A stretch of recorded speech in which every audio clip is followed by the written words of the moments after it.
Bonjour, je suis Jean-Michel Cornu et je vais vous proposer une petite promenade dans une île que nous avons conçue avec Tao Vacano. Cette île était un petit peu particulière parce que comme vous la voyez devant vous, eh bien, elle représente différentes couleurs mais surtout différentes technologies. Donc nous allons voyager à travers les nanotechnologies en rouge, les biotechnologies en vert. En bleu, eh bien, nous voyons déjà donc l'informatique, et en jaune, et ça sera un paysage qui deviendra à terme tout blanc, eh bien, ça sera les sciences cognitives. Donc c'est parti pour un petit voyage pour regarder un peu ce qui se passe. Et tout d'abord, eh bien, allons faire un petit tour pour voir donc ces quatre domaines. Nous sommes sortis donc de, du volcan et nous arrivons dans la partie rouge, les nanotechnologies. Alors c'est parti, eh bien nous arrivons, voilà, nous sommes ici actuellement sur un chemin qui représente le temps présent. À votre gauche, eh bien vous avez le passé, à votre droite le futur. Et là, eh bien nous sommes en plein dans le déroulement de la partie de ce que l'on appelle les nanosystèmes, c'est-à-dire des systèmes qui vont être construits avec des petits systèmes mécaniques, hydrauliques, et voici donc par exemple tout le système de nanofluidique. D'ailleurs, ça démarre très fort avec une coulée de lave. Et donc cette nanofluidique eh bien, permet de faire des petits systèmes hydrauliques, mécaniques, etc., de la taille de nano, c'est-à-dire en gros un milliardième de mètre. C'est la taille que l'on trouve pour les bactéries, que l'on trouve pour les virus, même que l'on trouve aussi pour l'ADN. C'est aussi la taille qui nous permet de traiter la lumière. Alors là, nous sommes maintenant dans une prairie, et cette prairie, c'est celle des nanomatériaux.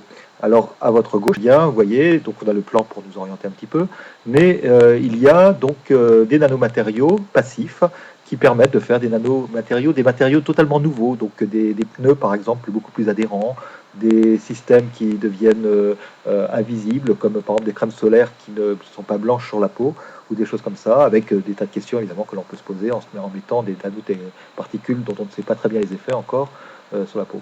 Et puis sur la droite, là vous voyez un peu, on va y aller tout à l'heure, eh bien une troisième partie des nanos qui représente la nanoélectronique.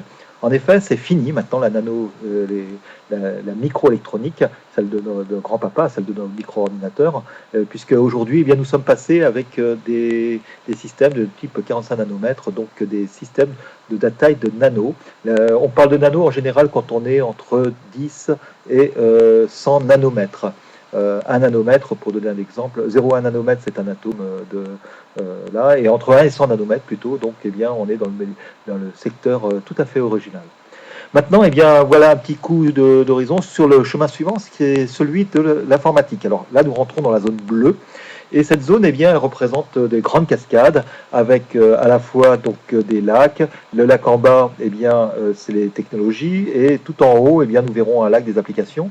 Mais toutes ces rivières, eh bien, sont principalement 5 grands fleuves qui se décomposent en cascades et en rivières pour les 5 grandes parties de l'informatique, que ce soit le traitement avec tout ce qu'il y a de nouveau, la communication, la mémoire, les interfaces utilisateurs, mais aussi tout ce qui est robots et objets intelligents.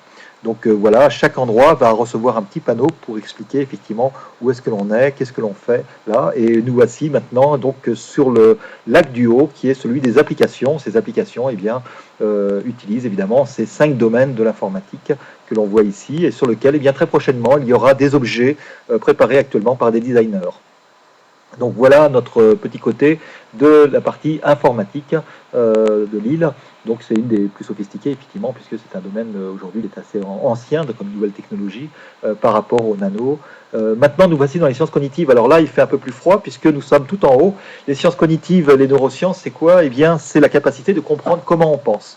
Donc au lieu d'essayer de regarder cette fois des ordinateurs, des objets, des matériaux, eh bien, on va regarder nous-mêmes. Nous-mêmes, avec ici bien, un petit igloo pour s'abriter, pour regarder ce qui se passe dans le cerveau, donc les neurosciences. Et puis, si on n'arrive pas à observer, ce que l'on fait, hein, on fait de mieux en mieux d'ailleurs l'observation, eh bien, on va pouvoir, sur la montagne d'en haut, simuler aussi ce qui se passe pour essayer de regarder si ce que donne l'ordinateur par rapport à ce que l'on comprend de notre fonctionnement du cerveau, eh bien, est la même chose. Donc voilà, on va gravir cette montagne des sciences cognitives qui monte très haut et qui permet d'analyser les fonctions, par exemple comment on décide, comment on mémorise, il y a plein de façons de mémoriser, et tout ça, ça a été simulé sur ordinateur, comparé avec l'être humain, pour arriver à découvrir un peu mieux. Donc neurosciences plus sciences cognitives, c'est un moyen de découvrir tout ce qui se passe, et nous voici tout en haut, pour d'ailleurs voir un peu l'ensemble du territoire de ces nouvelles technologies vues d'en haut. Au passage, eh bien, il y a une petite montagne à côté, c'est celle du cognitivisme, elle était sur notre gauche juste avant, et elle nous permet de voir une approche particulière des sciences cognitives. La dernière partie, eh bien, c'est la partie verte, et cette partie verte, eh bien, c'est celle des biotechnologies. La biotechnologie, c'est la possibilité d'avoir non pas une technologie avec de la mécanique, comme on fait depuis pas mal de centaines d'années, non pas une technologie avec de l'électricité, de l'électromagnétisme, des ondes, etc., comme on fait avec l'électronique, mais une technologie différente.